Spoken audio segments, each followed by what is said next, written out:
ลังฟังสถานีวิทยุกระจายเสียงแห่งประเทศไทยจังหวัดลำปาง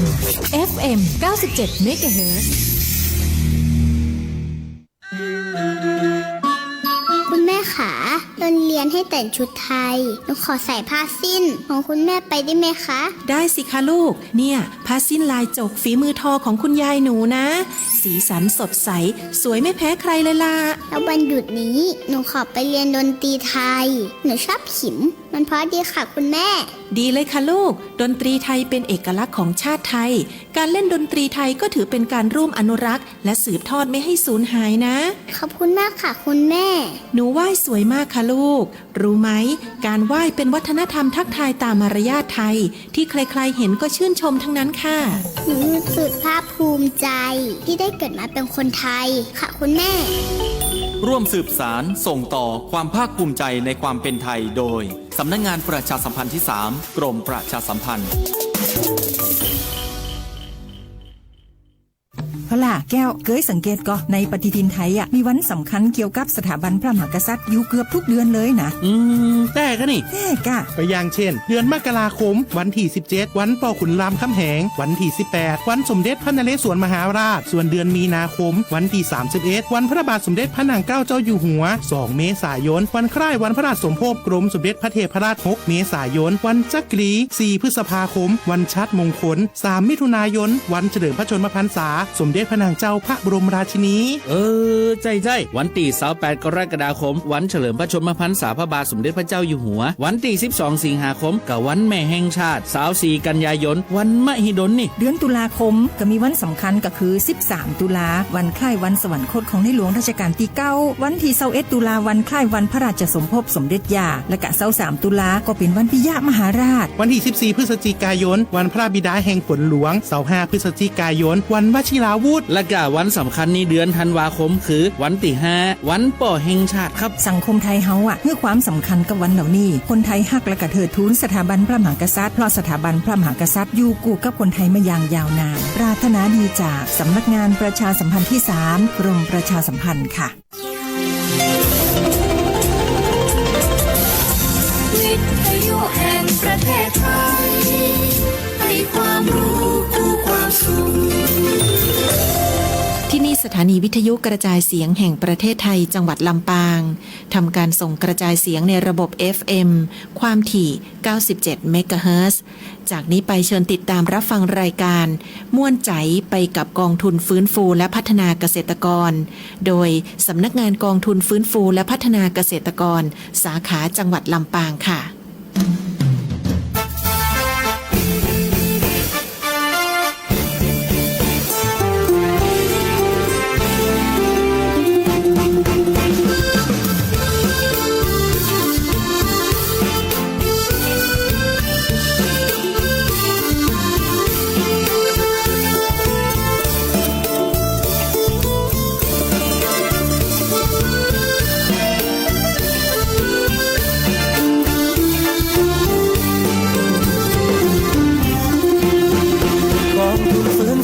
และพัฒนาเกษตรกรเพื่อเกษตรกรที่เดือดร้อนปัญหาหนี้สินมีหลายครอบครัวต้องจำนองด้วยที่ทำกินจนแทบหมดหนทางดินเมื่อที่ดินจะโดนยึดไปเป็นหนี้ที่ไหนธนาคารใดก็อย่าไปหนีให้เข้ามาทางนี้มาปรึกษาทางแก้ไขรัฐบาลช่วยตั้งกองทุนไม่หวังกำไรใช้หนี้ให้ก่อนแล้วค่อยผ่อนใช้ผ่อนน้อยยาวๆดอกเบี้ยไม่มี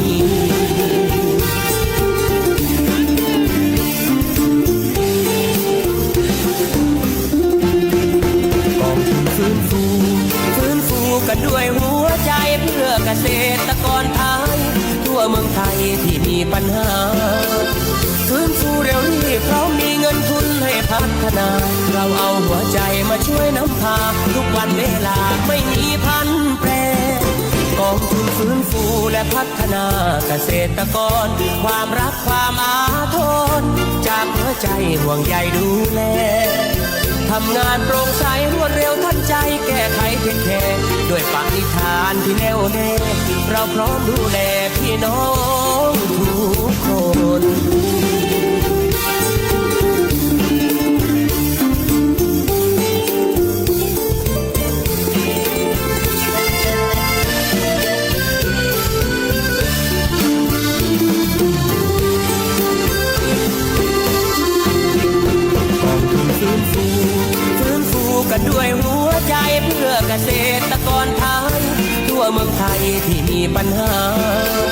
ฟื้นฟูเร็วนี้เพราะมีเงินทุนให้พัฒนาเราเอาหัวใจมาช่วยนำพาทุกวันเวลาไม่มีพันแปร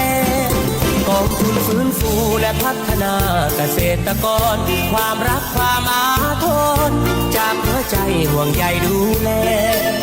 ทำงานโปร่งใสรวดเร็วทันใจแก้ไขเทคแคร์ด้วยปณิธานที่แน่วแน่เราพร้อมดูแลพี่น้องทุกคน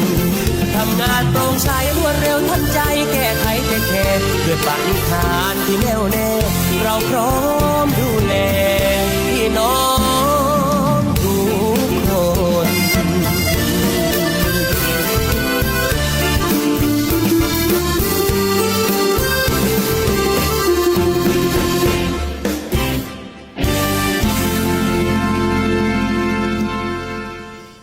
สวัสดีเจ้า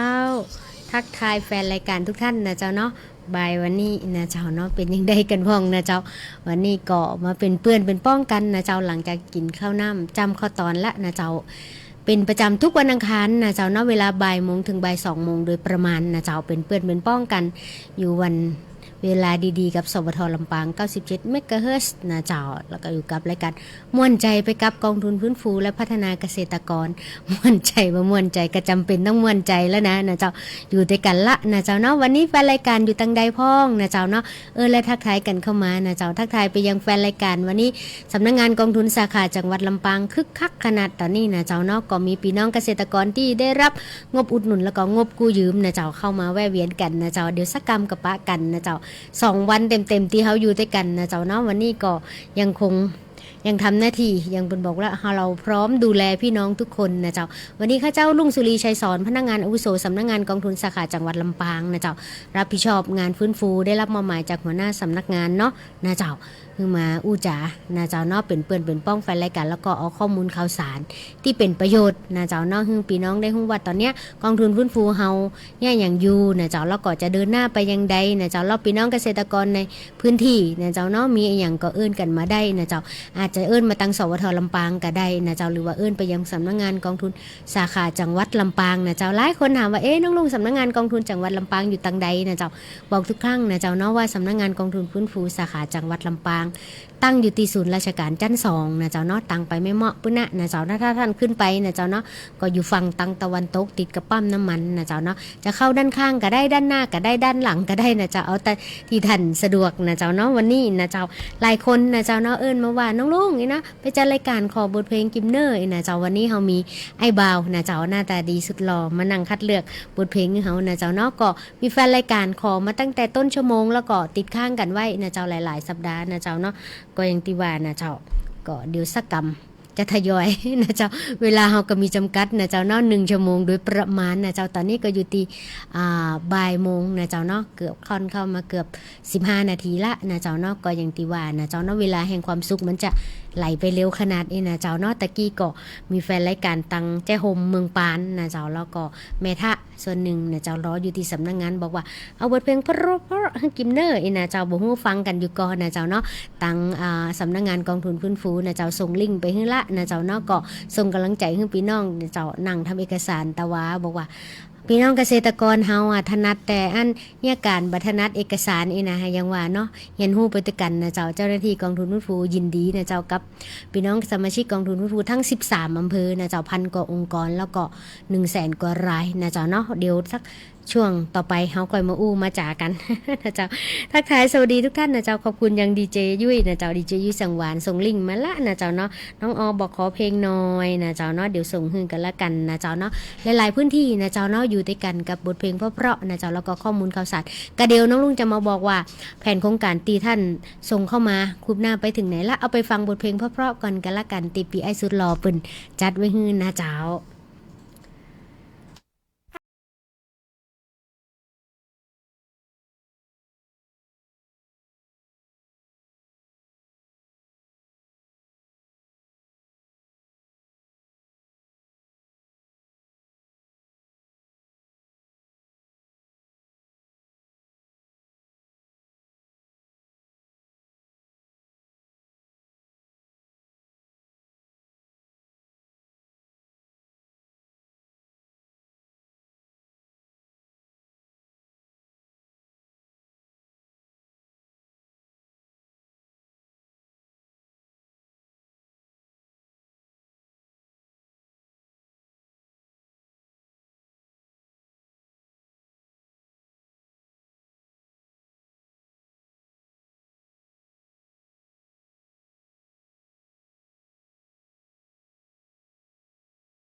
ายการม่วนใจไปกับกองทุนฟื้นฟูและพัฒนาเกษตรกรโดยสำนักงานกองทุนฟื้นฟูและพัฒนาเกษตรกรสาขาจังหวัดลำปางเจ้า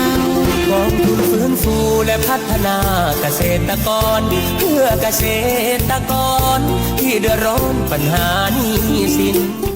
มาละฟังไปแล้ว2เพลงเป็นอย่างใดฟังเจ้าขอบคุณแฟนรายการทุกท่านนะเจ้าติดตามรับฟังนะเจ้าต้องผ่านทาง Facebook ไลฟ์ของสวทลำปางแล้วก็ทางสถานีวิทยุสวทนะเจ้า97เมกะเฮิรตซ์นะเจ้าหลายๆพื้นที่บอกว่าน้องลุงเนาะบ่ได้อันเอิ้นไปทักทายแต่ฟังตลอดเน้อนะเจ้าขอบคุณนักๆขอบคุณพี่น้องทางทุกๆพื้นที่ติดตามรับฟังนะเจ้าโดยเฉพาะป้าก้อมนะบอกว่าติดตามรับฟังตลอดบ่เอ่ยหากันเลยเนาะบ่เดี๋ยวนี้อีนะเจ้ายังคงทักทายอยู่ในใจเสมอนะเจ้าแฟนรายการนะเจ้าเนาะแฟนประจำหลายๆที่อยู่ทางใดนะเจ้าฟังชัดเจนหรือบ่ชัดเจนดีก็เอิ้นมาได้นะเจ้าเฮาก็รอท่านส่งข่าวมานะเจ้าแล้วก็บทเพลงนะเจ้าถ้าท่านมาแนะนำเขาก็จะตามใจผู้จัดคัดใจผู้ฟังนะเจ้าเนาะมีแฟนรายการเอื้อนทักทายบทเพลงเพราะๆมานะเจ้าหลายบทเพลงแต่ว่าเขาก็พยายามเสาะหึเนาะนะเจ้าเนาะม่วนใจไปกับกองทุนฟื้นฟูนะเจ้าม่วนใจได้จะใดนะเจ้ากองทุนฟื้นฟูยินดีดูแลพี่น้องทุกคนบอกว่าปัญหาหนี้สินบอกว่าปัญหาในเรื่องของการฟื้นฟูและการสนับสนุนนะเจ้าเนาะช่วงนี้ถ้าท่านหลายๆท่านนะเจ้าเนาะเดินทางเข้ามายังสำนักงานกองทุนฟื้นฟูสาขาจังหวัดลำปางนะเจ้าเนาะตั้งอยู่ที่ศูนย์ราชการจันทร์2นะเจ้ามีทีมงานน้องๆนะเจ้าเนาะรอคอยพบปะให้บริการทันอยู่นะเจ้าช่วงนี้ก็จะคึกคักเป็นพิเศษนะเจ้าเนาะก็จะมีพี่น้องเกษตรกรทั้งหมด13-14 องค์กรนะเจ้าที่ได้รับงบอุดหนุนนะเจ้าเนาะแล้วก็กู้ยืมในปีงบประมาณ2568นะเจ้าซึ่งเริ่มตั้งแต่กลุ่มพี่น้องฮักน้ำจางนะเจ้าเนาะมีผู้เข้าร่วมโครงการทั้งหมด15รายนะเจ้าอันนี้เพิ่มศักยภาพการปลูกผักอินทรีย์นะเจ้าเฮาก็สนับสนุนงบอุดหนุนไปเรียบร้อยละเจ้าว่าตะวานี่ก็นัดเซ็นสัญญากันนะเจ้าก็มีกลุ่มเกษตรกรบ้านนากว้าวนะเจ้าเนาะผู้เข้าร่วมโครงการ15รายเช่นกันนะเจ้าภายใต้โครงการการเพิ่มศักยภาพการเลี้ยงสุกรเนาะแล้วก็มีกลุ่มโครงการหมู่บ้านบ้านซักอันนี้ก็โครงการศักยภาพการเลี้ยงสุกรนะเจ้าอันนี้ตังเนาะตังบ้านซักบ้านเอื้อมนะเจ้าเพิ่นบอกเพิ่นถนัดเลี้ยงนี่นะเจ้าก็อนุมัติกันไปนะเจ้าเนาะในส่วนของกลุ่มเกษตรกรพอเพียงหมู่4ตำบลไม่เหมาะอันนี้ขอโครงการเพิ่มศักยภาพการเลี้ยงกระบือนะเจ้าเนาะอันนี้ก็เอาไปปลูกหญ้านะเจ้าช่วงก่อนเฮาก็สนับสนุนงบกู้ยืมให้เพิ่นไปซื้อกระบือนะเจ้าเนาะตอนนี้กระบือขยายพันธุ์แล้วก็อาหารบ่พอนะเจ้าสำนักงานกองทุนก็ต่อยอดงบอุดหนุนขึ้นไปในการเพิ่มศักยภาพด้วยการปลูกหญ้านะเจ้าเนาะอันนี้เป็นเรื่องที่เฮาเดินร่วมรูปไปพร้อมกันนะเจ้าเนาะต่อไปก็เป็นกลุ่มเกษตรกรบ้านต้นต้องอันนี้พื้นที่อำเภอเมืองนะเจ้าเนาะก็ขอโครงการมาว่าการเรียนรู้การปลูกผักปลอดสารนะเจ้าเนาะอันนี้สำนักงานกองทุนก็นัดเซ็นสัญญาตะวาละนะเจ้าได้ยื่นเรื่องเอกสารเบิกงวดงานเงินอยู่ที่สำนักงานแต่ว่าอยู่กระบวนการต่างๆอยู่นะเจ้าในส่วนของกลุ่มร่วมใจพัฒนานะวันนี้ตัวแทนจากพี่น้องบ้านสาเมืองไม้มันจะบรรษากับเมืองไม้ใจโฮมเนาะก็เข้ามาทำเซ็นสัญญานะเจ้าวนเวออยู่ห้องประชุมมาตอนนี้นะเจ้าภายใต้โครงการเพิ่มศักยภาพด้านการเกษตรนะเจ้าเดี๋ยวก็คงไปปะจอยเปิ่นหำกำหนึ่งนะเจ้าเนาะต่อไปก็กลุ่มเกษตรกรบ้านท่าเหนืออันนี้ผู้เข้าร่วมโครงการ15รายเช่นกันนะเจ้าโครงการทดลองปลูกผักผสมผสานนะเจ้าเนาะอันนี้เห็นตะกี้ส่งข่าวมากำลังดำเนินการเปิดบัญชีตีธกส.สาขาแม่ทะอยู่เพื่อการรับการสนับสนุนจากสำนักงานกองทุนฟื้นฟูสาขาจังหวัดลำปางนะเจ้ากลุ่มเลี้ยงวัวหมู่ 4เมืองปานอันนี้ภายใต้การนำของโปรแกรมนั้นเล็กนะเจ้าเนาะก็คุณพ่ออุดมอินตรีนะเจ้าผู้แทนองค์กรกับคุณสง่าแต้มดื่มแล้วก็คุณกำพลคุณระเบียบสุเตจะนะแล้วก็ปอยังก็ปตานะเจ้าเนาะมา2วันติดๆกันละนะเจ้าตอนนี้ก็ยังอยู่ที่สำนักงานกองทุนฟื้นฟูกับภายใต้โครงการเพิ่มศักยภาพการเลี้ยงวัวนะเจ้าเนาะแล้วก็กลุ่มที่10นะเจ้าเนาะทั้งหมดเฮามี18องค์กรนะเจ้าที่เขียนขอรับการสนับสนุนมาปี2568นะเจ้าเนาะกลุ่มที่10นี้เป็นกลุ่มผสมผสานบ้านเด่นตำบลสันนนแก้วนะเจ้าเนาะเพิ่มศักยภาพการเลี้ยงวัวนะเจ้ากลุ่มนี้เคยได้รับงบกู้ยืมไปแล้ว 500,000 นะเจ้าเนาะเฮาต่อยอดต่อขึ้นกับการเพิ่มศักยภาพคือการปลูกหญ้านะเจ้าเนาะวันนี้ก็คาดว่าสำนักงานจะทำการโอนเงินให้นะเจ้าแต่ว่ารู้สึกว่าจะมีที่ต้องปรับปรุงแก้ไขสักเล็กน้อยบึ้สำนักงานก็คงโทรไปหาผู้ประสานองค์กรนะเจ้าเนาะถ้าฟังอยู่เดี๋ยวก็โทรเข้ามาสำนักงานกันแล้วกันนะเจ้าเนาะขอบคุณแฟนรายการทุกท่านที่ติดตามรับฟังกันนะเจ้าเนาะขอบทเพลงกันเข้ามาได้นะเจ้าเนาะ ขอบคุณคุณมนชนกนะเจ้าอนันตวรตีกำลังรับชมและติดตามรับฟังน้องวิภัทรานะเจ้าเนาะอันนี้คือ10กลุ่มเบื้องต้นอยู่นะเจ้ายังเหลืออีก10กลุ่มบอกว่ากลุ่มบ้านปงสามัคคีอันนี้การเพิ่มศักยภาพโรงสีข้าวนะเจ้าเนาะกลุ่มสมาชิกสหกรณ์บ้านสะพานหินของแม่กำนันคนสวยนะเจ้าเนาะสร้างความมั่นคงด้านอาหารนะเจ้าแล้วก็กลุ่มส่งเสริมอาชีพสหกรณ์เครดิตยูเนียนแจ้ซ้อนอันนี้สดร้อนเซ็นสัญญาบ่เจ้านี่นะเจ้าเนาะกับการเพิ่มศักยภาพการปลูกผักอินทรีย์นะเจ้าโดยท่านประธานนะเจ้าเนาะสมยศรูชั่นนะเจ้าเนาะพาลูกสมาชิกนะเจ้าเนาะมาเซ็นสัญญาแล้วก็เตรียมการเบิกจ่ายนะเจ้าแต่เจ้าเห็นว่าไปดำเนินการแก้ไขในเรื่องของสมุดบัญชีเงินฝากนะเจ้าแล้วก็กลุ่มต่อไปทำนาทำไร่บ้านหลวงตำบลนาครัวอำเภอแม่ทะอันนี้เพิ่มศักยภาพการเลี้ยงวัวเหมือนกันนะเจ้าเนาะกลุ่มนี้ก็เคยอุดหนุนเมื่อไปงบกู้ยืมเมื่อปี 2565นะเจ้าเมื่อ3ปีที่แล้วกับงบประมาณในการจัดซื้อวัวไปเลี้ยงนะเจ้าแล้วก็มาปีนี้ก็ขอต่อยอดในเรื่องของการซื้อฟางอัดแท่งนี่นะเจ้าเนาะจำนวนเงินตามที่เปิ้นขอมาก็อนุมัติไปตามที่ขอเลยนะเจ้าตะกี้ก่อนจะออกมาดำเนินรายการร่วมในการกับป้าน้องติ๊กอยู่นะเจ้าพี่ลุงไปเมินก็บ่เมินนะเจ้าเดี๋ยวปิ๊กไปหาเนาะนั่งรอเซ็นสัญญาไปก่อนกันละกันนะเจ้าในส่วนของกลุ่มเกษตรกรบ้านแหงกลุ่มนี้ก็น่าสนใจดีนะเจ้าเนาะอันนี้อยู่พื้นที่อำเภองาวนะเจ้าแผนโครงการของเปิ้นนะเจ้าเนาะโดยบริบทของพี่น้องบ้านแหงเปิ้นเฮาฮู้กันก็คือเปิ้นจะมีการปลูกกระเทียมหลังนานะเจ้าเนาะถ้าใครอยากได้กระเทียมดีๆก็ไปตังบ้านแหงอีนะเจ้าซึ่งเฮาเคยสนับสนุนในงบของการอุดหนุนการทำกระเทียมอินทรีย์เพราะเปิ้นทำไปแล้วตอนนี้เปิ้นทอดสรุปบทเรียนแล้วนะเจ้าปีนี้เปิ้นของงบอุดหนุนมาในเรื่องของการรวบรวมผลผลิตเปิ้นว่าปีเนี้ยกระเทียมนะเจ้าเนาะต้นทุนการผลิตกระสูงสภาพดินฟ้าอากาศก็เปลี่ยนแปลงไปนะเจ้าที่สำคัญที่สุดราคากระเทียมตกต่ำนะเจ้าขายได้บ่ได้ราคาอย่างเงี้ยยังใดดีนะเจ้าก็เดินมาปรึกษาสำนักงานกองทุนฟื้นฟูเฮาก็เลยให้โครงการรวบรวมผลผลิตรวบรวมไว้ก่อนนะเจ้าเนาะแล้วก็ถ้าราคาดีราคาขึ้นเฮาก็ขายนะเจ้ามีการซื้อของรับซื้อกระเทียมของพี่น้องสมาชิกกลุ่มเปิ้นนะเจ้าแล้วก็รวบรวมไว้นะเจ้าเนาะโดยใช้เงินของกองทุนฟื้นฟูในการรวบรวมนะเจ้าแล้วก็พอสักระยะราคาปรับขึ้นนะเจ้าเนาะเปิ้นก็มีการนำออกจำหน่ายมาแล้วก็จะมีรายได้เพิ่มเข้ามากลุ่มนะเจ้าเนาะก็เป็นการรวบรวมผลผลิตเป็นเรื่องที่น่าสนใจท่านใดต้องการผลผลิตกระเทียมนะเจ้าเนาะก็อื่นมาผ่านสำนักงานกองทุนฟื้นฟูได้นะเจ้าสำหรับกลุ่มต่อไปนะเจ้าเนาะพี่น้องกลุ่มเกษตรกรบ้านแม่แจ่ม1นะเจ้าของปอสุขำเนาะอันนี้พี่น้องแม่แจ่มปุ้นนะเจ้าขึ้นไปบนปุ้นเลยถ้าไปปะเมียงเลี้ยวซ้ายแม่แจ่มเลี้ยวขวานะเจ้าวันก่อนไปม่วนขนาดนะเจ้าตอนนี้แกเวินเว่ออยู่หั่นนะเจ้าเนาะสำนักงานกองทุนนะเจ้าพระเอกเป็นว่าเป็นแซวว่าพระเอกตายตอนจบใน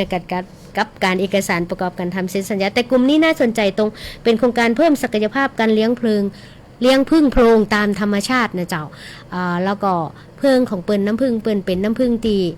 อัตลักษณ์ที่น่าสนใจมากนะเจ้าเนาะเพราะเปิ้นเลี้ยงในเปิ้นปลูกกาแฟอัตลักษณ์เปิ้นปลูกกาแฟเนาะนะเจ้าเนาะพึ่งก็มาตอมดอกกาแฟน้ำพึ่งที่ได้ก็จะหอมกินกาแฟนะเจ้าวันหลังท่านสนใจนะเจ้าเนาะในเรื่องของผลิตภัณฑ์ก็เอื้นมาได้สำนักงานกองทุนฟื้นฟูยินดีหนุนเสริมอันนี้เฮาสนับสนุนทั้งการฮือโพรงนะเจ้าแล้วก็ในส่วนของฉลากแล้วก็ขวดนะเจ้าเนาะกับกลุ่มแม่แจ่มนะเจ้าแล้วก็อีกกลุ่มนึงแปรรูปเห็ดบ้านสวนนะเจ้าทำเตานึ่งก้อนเชื้อเห็ดแบบสตรีมเมอร์นะเจ้าแล้วก็อีกกลุ่มสุดท้ายอันนี้กลุ่มกู้ยืมนะเจ้าเนาะกลุ่มวิสาหกิจชุมชนกลุ่มข้าวทิพย์ช้างพื้นที่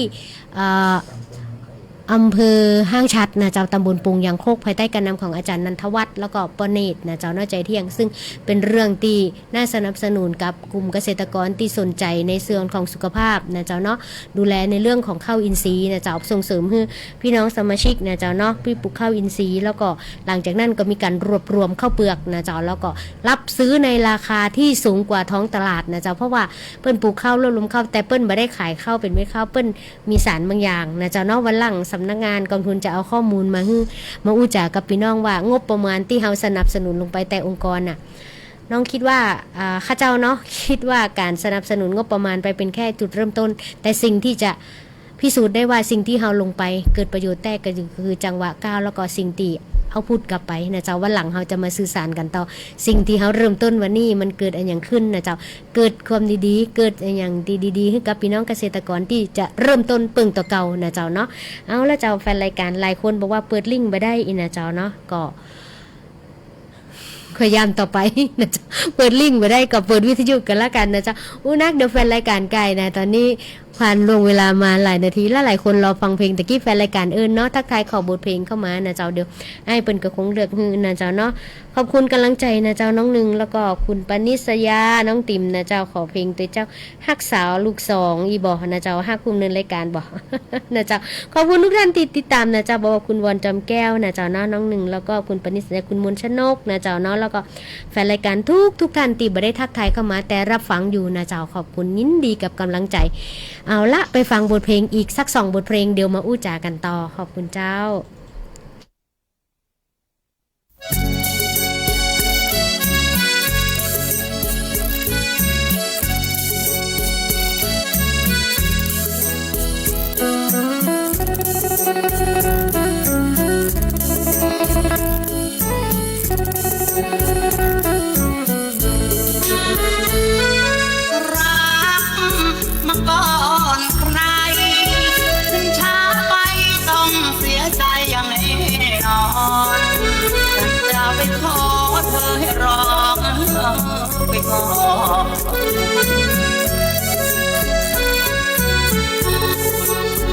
อ่อนเท่าไรเธอก็ไม่ใจอ่อนสงสัยว่าหล่อนจะมีรักซ้อนไว้รักมาปีเพราะคนนี้ก็หอมที่ไม่ได้เธอบอกว่าฉันถึงมานานจะให้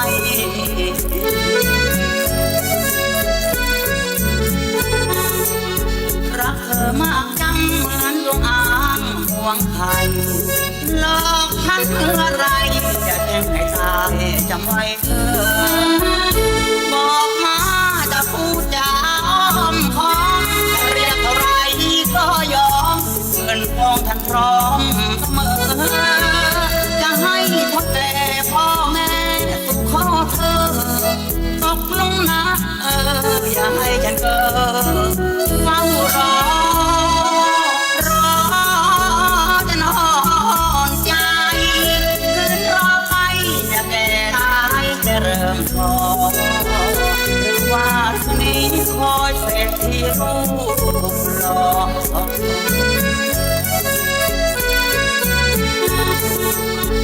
หรือรังเกียจฉันนั้นมันดำหม้อทอสงสารเถิดน้ออย่าให้ฉันรอไปถึงนาย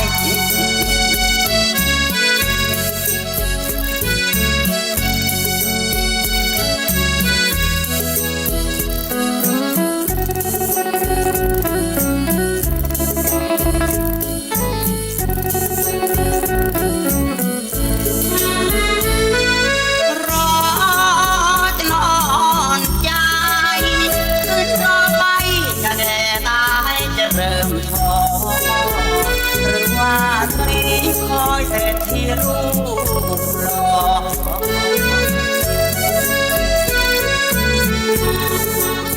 หรือรังเกียจฉันนั้นมาดำหม้อ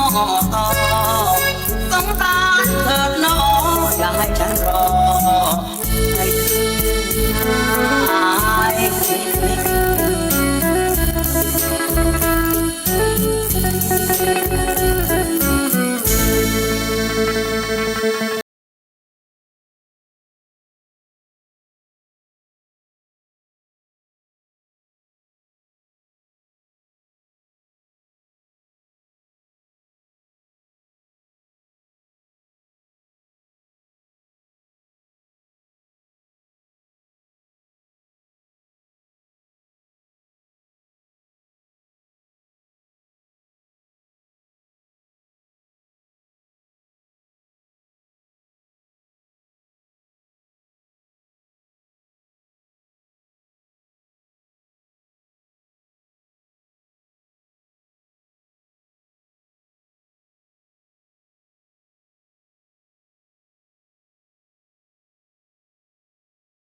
นาทีนะเจ้าเนาะหลายคนก็ยังคงปฏิบัติภารกิจอย่างขมักเขม้นนะเจ้าเนาะโดยเฉพาะพี่น้องข้าราชการนับถอยหลังเหลือบ่กี่วันละนะเจ้าเนาะท่านจะได้สู่ความเป็นสามัญนะเจ้าเนาะได้ทำหน้าที่เพื่อประเทศชาติเพื่อแผ่นดินมาละ60กว่าปีบัจจิกะ ตั้งแต่เริ่มราชการกันแล้วแต่พอท่านอายุ60ปีนะเจ้าเนาะมาถึงเวลาที่ท่านจะต้องกลับไปพักผ่อนนะเจ้าเนาะอยู่กับครอบครัวนะเจ้าเนาะก็หลายคนก็ยังคงทำหน้าที่อยู่นะเจ้าเนาะถึงแม้ว่าจะเกษียณอายุราชการนะเจ้านั่นก็คือการทำหน้าที่ของพลเมืองที่ดีนะเจ้าเนาะของประเทศนะเจ้าวันนี้ส่งกำลังใจให้พี่น้องทุกท่านนะเจ้าเนาะที่รับฟังรายการม่วนใจไปกับกองทุนฟื้นฟูและพัฒนาเกษตรกรนะเจ้าวันนี้ข้าเจ้ารุ่งสุรีชัยสอนพนักงานอาวุโสสาขาจังหวัดลำปางนั่งเป็นเพื่อนเป็นป้องแฟนรายการอยู่นะเจ้าเนาะวันนี้ดีใจแล้วก็ส่งกำลังใจไปให้กลุ่มเกษตรกรทั้ง18องค์กรของจังหวัดลำปางนะเจ้าที่ยืนเขียนโครงการนะเจ้าเนาะสนับสนุนได้รับงบประมาณอุดหนุนปี2568จังหวัดลำปางทุกท่านทุกกลุ่มทุกองค์กรนะเจ้าเนาะวันนี้ 2-3 วันนี้เสาร์อาทิตย์ที่ผ่านมานะเจ้าเนาะเฮากับบ่หยุดความสุขที่จะมอบให้พี่น้องเกษตรกรนัดพี่น้องมาชี้แจงรับทราบข้อมูลแล้วก็เตรียมเอกสารเพื่อขอรับการเบิกงวดเงินและที่สำคัญต้องทำสัญญาก่อนนะเจ้าเนาะวันนี้ก็หลายกลุ่มหลายองค์กรก็อยู่ที่ศูนย์ราชการชั้น2ที่สำนักงานกองทุนสาขาจังหวัดลำปางโดยมีคุณพรสวรรค์แล้วก็น้องทีมงานฟื้นฟูน้องเจน้องโฟสนะเจ้า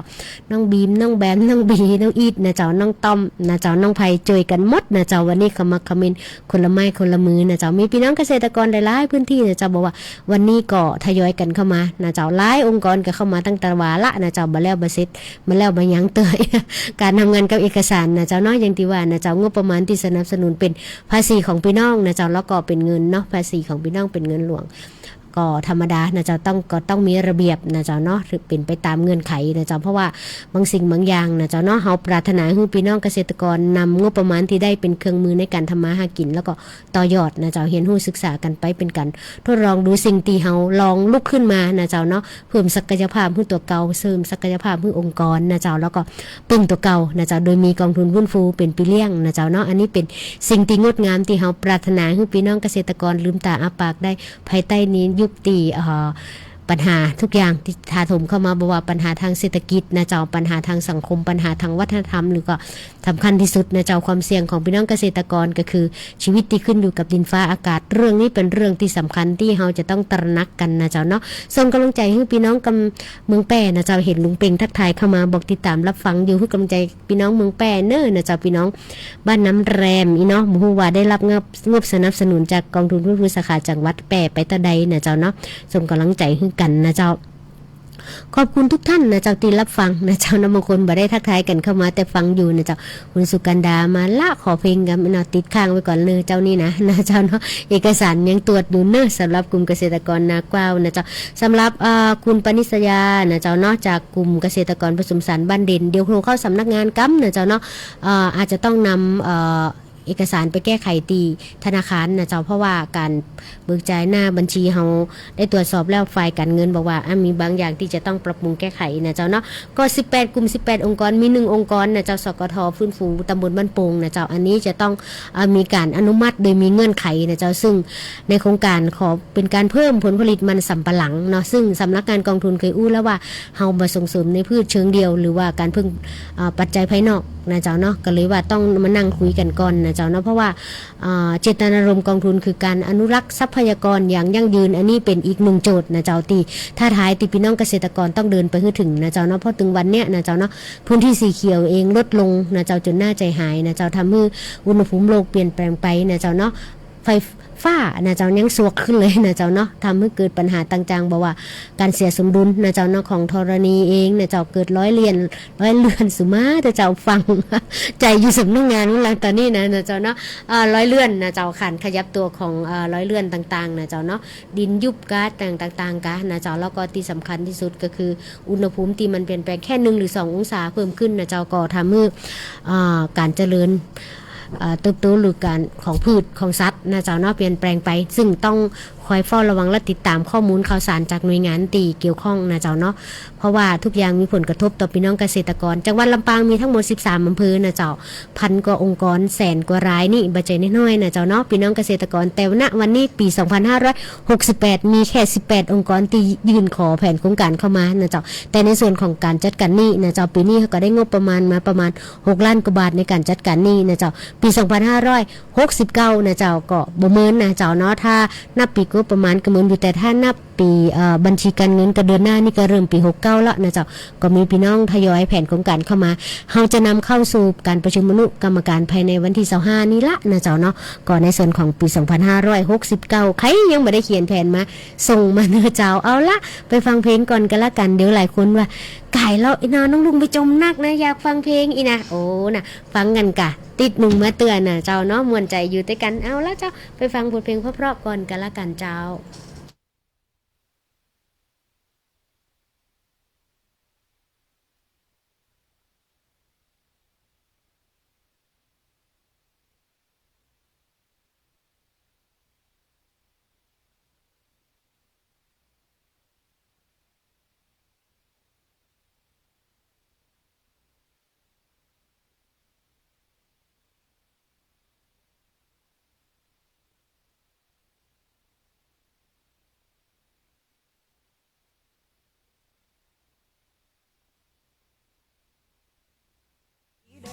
ชายแดนน้ำฟ้า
นำมาจาก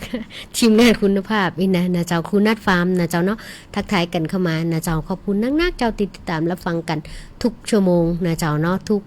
กชั่วโมงทุกสัปดาห์นะเจ้าเนาะกับรายการม่วนใจไปกับกองทุนฟื้นฟูและพัฒนาเกษตรกรสาขาจังหวัดลำปางนะเจ้าเนาะกรมประชาสัมพันธ์สวทลำปาง97เมกะเฮิรตซ์นะเจ้าฟังอยู่ตังใดม่วนบ่ม่วนชัดเจนบ่ชัดเจนส่งข่าวมานะเจ้ายินดีไปยังลุงเปงเน้อขอบทเพลงมาติดข้างไว้ก่อนกันละกันจะตาวันเกิดนะเจ้าแล้วก็ขอบคุณยังทาง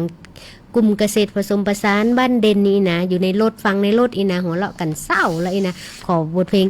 ฮักสาวลูกสองนะเจ้าเนาะบ่ฮู้สาวลูกสองตังใดตังเพกันลูกสองเน้อนะเจ้านี่ละฮักสาวลูกสองดีกว่าฮักสาวลูกสองนี่นะเจ้าเนาะทักทายกันพอหอมปากหอมคอนะเจ้าแฟนรายการเฮยนะเจ้าเนาะเวลานี้ก็ล่วงเลยเข้าไปเกือบเหลือเวลาอีก5นาทีสุดท้ายหำละนะเจ้าเนาะเวลาแห่งความสุขมันผ่านไปเร็วแตะนะเจ้าแล้วก็ตอนนี้ผู้ดำเนินรายการก็มีภารกิจด่วนต่อที่สำนักงานนะเจ้ามีพี่น้องเกษตรกรทั้งหมด10กว่าองค์กรรออยู่นะเจ้า10กว่าองค์กรก่อนละ3ท่านนะเจ้ารอนะเจ้าเนาะรอกันในกระบวนการเบิกจ่ายนะเจ้าแล้วก็กระบวนการขอรับการอุดหนุนขอบคุณทุกท่านที่ติดตามรับฟังนะเจ้าแล้วก็ทักทายกันเข้ามานะเจ้าเนาะคุณแม่นางน้อยนะเจ้าเนาะฟังอยู่นะเจ้าเนาะแล้วก็คุณพ่อกวีพฤกษ์ประมูลนะเจ้าเนาะแล้วก็ใครหลายๆคนนะเจ้าดุงเป่งคุณนัทเนาะนะเจ้าหลายคนน้องปณิดาน้องหนึ่งน้องวิภัทราหลายๆคนนะเจ้าติดรับฟังอยู่แล้วก็รับฟังอยู่ต่างบ้านนะเจ้าสมาชิกกองทุนทุกท่านนะเจ้าติดรับฟังอยู่ยินดีที่ให้กำลังใจกันนะเจ้าเป็นกำลังใจให้กันทุกๆนะเจ้าเนาะวันอังคารนะเจ้าเนาะบ่ายโมงถึงบ่าย2โมงโดยประมาณนะเจ้าเนาะถ้าบ่มีติดภารกิจต่างใดจึงจะมานั่งอู้เป็นเปื่อนแฟนรายการนี่ละคิดถึงทุกท่านนะเจ้าส่งกำลังใจความปรารถนาดีทุกท่านเฮายินดีอยู่ด้วยกันนะเจ้าเนาะเอาละนะเจ้าเนาะเอาเวลาบทเพลงเหมาะๆนะเจ้าเนาะเพราะที่แฟนรายการแนะนำไปฝากท่านกันละกันนะเจ้าจับใจแห้งบ่แน่นใจขาดจับใจครูบาบ่จับใจเน้นน้อยอันติดข้างไว้น้องลุงติดข้างไว้ก่อนกันละกันขอเอา10นิ้วงามๆขอสุมาตีบ่ได้จัดฮื้อนะเจ้าเอาบทเพลงเพราะๆนะเจ้าท่านที่ได้ฟังก็ดีใจตัวท่านที่ได้ฟังติดข้างติดตามรับฟังกันส่งกำลังใจนะเจ้าเนาะในฮื้อพลังบวกในคืนช่วงเวลาดีๆนะเจ้าวันนี้น้องลุงไปก่อนนะเจ้าปะกันวันอังคารหน้าวันนี้ไปฟังบทเพลงเพราะๆนะเจ้าส่งท้ายกับมนรักบ้านดอยสันเอิญมาจากน้องหนึ่งนะเจ้าเนาะตอนนี้ก็รออยู่ที่ศูนย์ราชการละนะเจ้าเดี๋ยวปะกันอาทิตย์หน้าวันนี้น้องลุง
รายการม่วนใจไปกับกองทุนฟื้นฟูและพัฒนาเกษตรกรโดยสำนักงานกองทุนฟื้นฟูและพัฒนาเกษตรกรสาขาจังหวัดลำปางเจ้ากองทุนฟื้นฟูและพัฒนาเกษตรกรเพื่อเกษตรกรที่เดือดร้อนปัญหาหนี้สินแห่งประเทศไทย